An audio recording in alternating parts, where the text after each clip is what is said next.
Welcome to the Managing Forward series of online courses. We're excited that you've chosen to join us.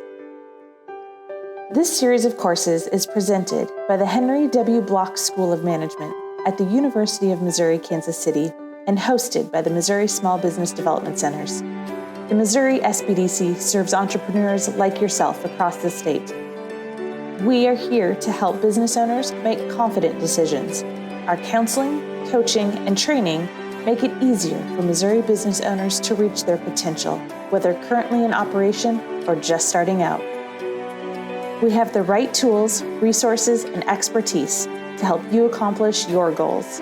Find a local center near you at MissouriSBDC.org.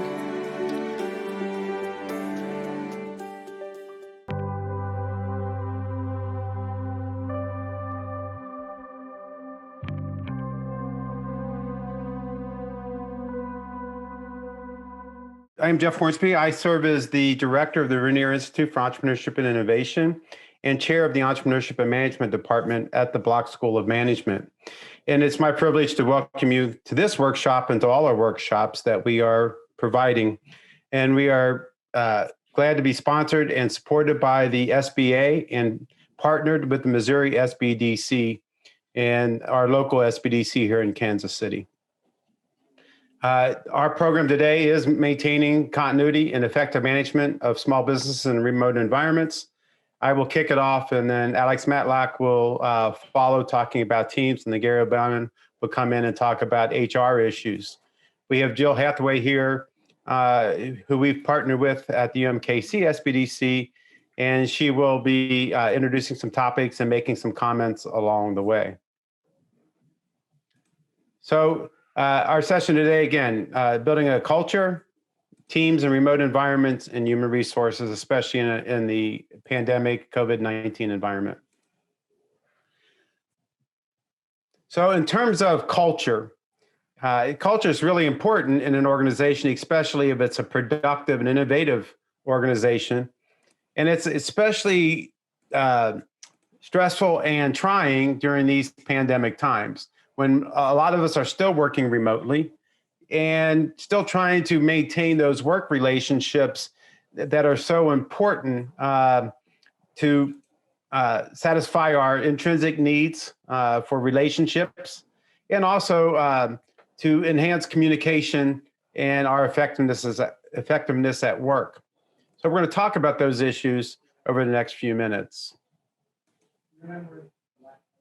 So in terms of culture, what is culture? The formal definition is it's an integrated pattern of human knowledge, belief, and behavior that depends upon the capacity for learning and transmitting knowledge to succeeding generations.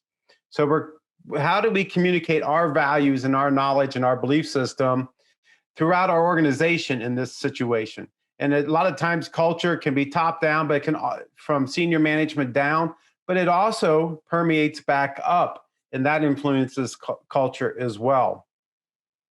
So culture centers on the values of the organization and how those values relate to keys to success.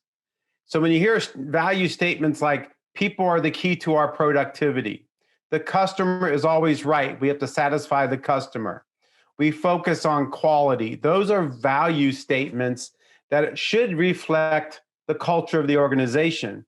Now, there's a problem when you have these value statements, but they are in conflict with how the organization actually behaves.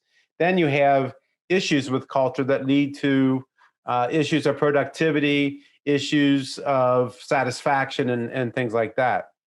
So a positive culture creates a buy-in from the employees and all the other stakeholders that leads to positive organizational outcomes like productivity, quality, employee retention, employee morale, and those things. So here's a poll question. Since COVID-19 started back in March, my company's culture has declined, stayed the same, or improved.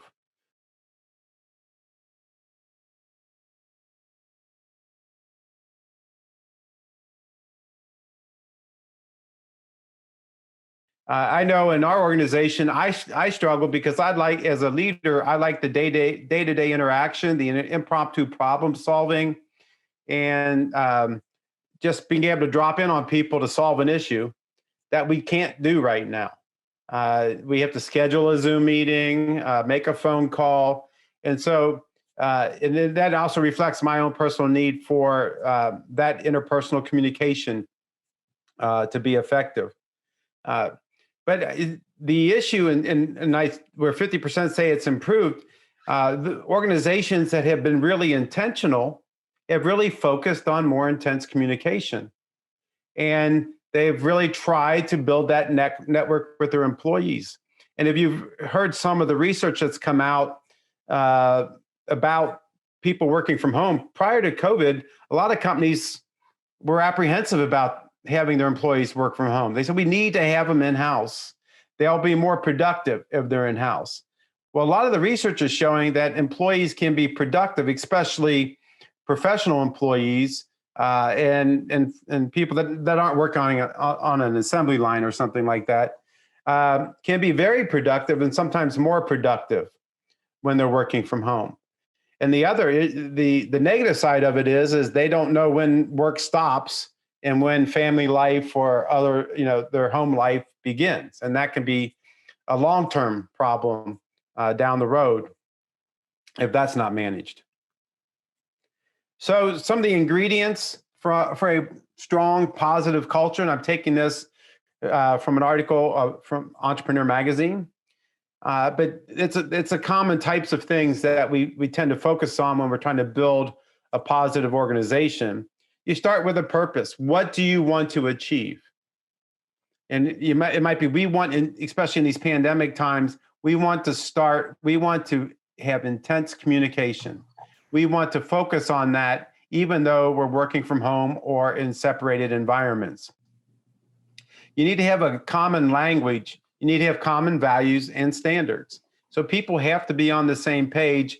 They have to communicate in similar ways. They have to trust their coworkers. They have to value the purpose of the organization. And there has to be standards and norms of how the organization actually behaves. You have to lead by example. As leaders in the organization, you have to show what you want your employee. You have to behave like you want your employees to behave. So if you want effective communication, you have to work at communicating effectively. If you want to manage meetings well, you want your employees to do that and have norms for your meetings, then you have to have that. You have to identify your cultural ambassadors or your champions. Who are the people in your organization that kind of exude your culture, that understand the values and what the mission of the organization is, what the purpose is, and they share that and they try to reinforce that with the people that they work with. You have to be truthful and always communicate. I'll mention communication a lot, but the issue is when you're working within your organization, people have to believe what you're doing and what you're saying. And if there's doubts about that negatively impacts culture and faith in the organization. And last but not least, you have to treat people right. Especially in tense times, people a little bit on edge, and their perceptions tend to take on a kind of a negative feel. So when something that might just be a passing issue gets built up, because they don't have a chance to kind of solve it right away. And so you really want to go out of your way to make sure you're treating your employees effectively and in a right, positive way. And I have here, be intentional about your culture or one will develop on its own. It may be counterproductive to what your business strategy is and your ultimate success. And that happens. The psychology of culture is if you're not supporting one and being intentional about what your culture, your norms, values, and beliefs are, your standards are, they will develop on their own. And sometimes they're norms, values, and beliefs that you don't want, that are negative to productivity. You see that with purposeless management. You see that when employees lose faith in their management, they develop their own ways to behave. And sometimes it's as a defense mechanism, and sometimes it's just how they can be successful or at least survive under that negative culture.